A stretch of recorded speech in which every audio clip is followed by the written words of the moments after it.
So we have Eso Dike, Detola Jones and Inem King star together in this movie titled She Said No. Now that was a powerful combo.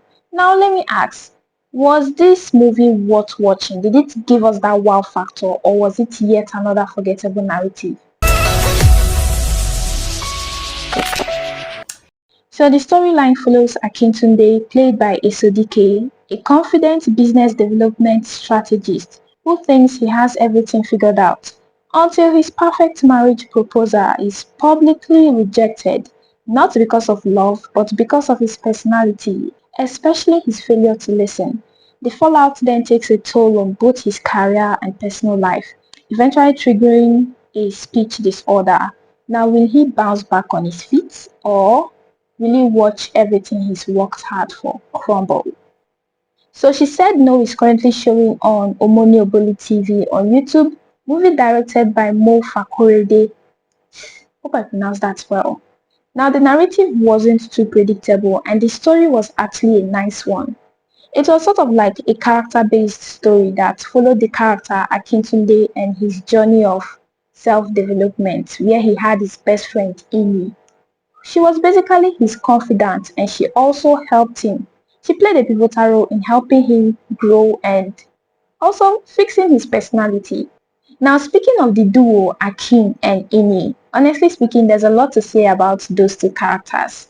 But firstly, let's talk about the poster of this movie. When I saw the poster of this movie, it featured Eso Dike, Inem King and Detola Jones. So when I saw the three, I was like expecting there to be more screen time between the three together. But Detola Jones was like a support role. Yeah, she was like a support character. Let's say she was basically a catalyst character that was used as a plot device. She sparked the main action that led to the entire plot. Let's say she was a small role with a big impact. After she sparked the whole action that led to the main plot, she then had few screen time. So for a catalyst character, she was utilized well. She played her part. Now let's talk about the duo Akintunde and Amy. Now, honestly speaking, before the whole rejected proposal occurred, I was honestly enjoying the scenes between Akin and Amy to that of Akin and Tenny. To be specific, I enjoyed the scenes between the two friends than that of the lovers. I know I'm not the only one. Now before I go further, this review will come with spoilers. If you haven't seen the movie, go watch it and then come back to complete this review. But if you've seen the movie, stick with me. So out of all the characters here, my favorite character was actually Amy. Honestly speaking, Inem King made her character seem custom made for her.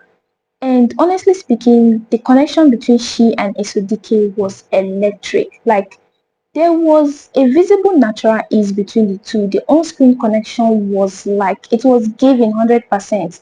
Their dialogues were timed right and it felt natural. Like I said, there was a natural ease between the two on screen. And don't get me started on their lines together. Their lines were smartly written. And Eso Dike also gave a nice performance playing the character of someone who was stubborn, always does extra and that kind of over-the-top kind of personality. Now, like I said earlier, the narrative wasn't too predictable. Take for instance the scene where the character Akintunde started to stammer during that board meeting when he was making that pitch.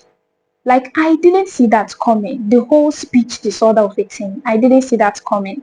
Now let me ask you guys, do you think Eso Dike enacted the act of stammering really well? Did he manage to pull it off? Did it seem natural? What do you think? Let me know in the comments below and I'll meet you there. So the movie features themes of romance, friendship, business, comedy, and more. As for the comedy aspect, trust me, this movie will guarantee you a few laughs.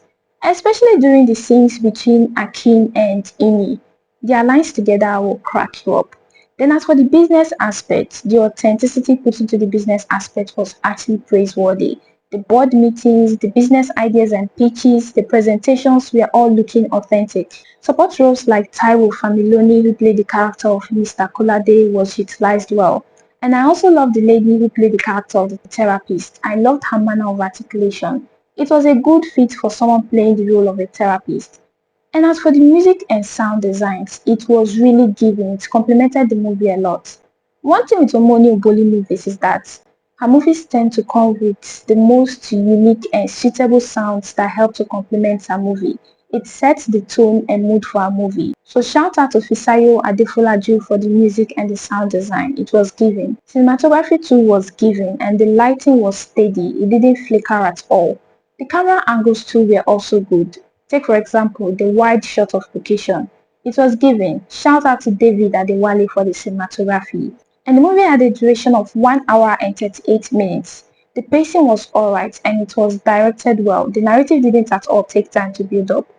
She said no is definitely worth your time. Performances were giving, narrative wasn't too predictable, the story was a nice one, and the movie came with that touch of slow burn love between two friends. She said no is definitely worth your time, and I think I'll be giving this movie a 4 out of 5 thumbs up. If you've seen the movie, what did you think about it? Let me know in the comments below, and I'll meet you there. Bye.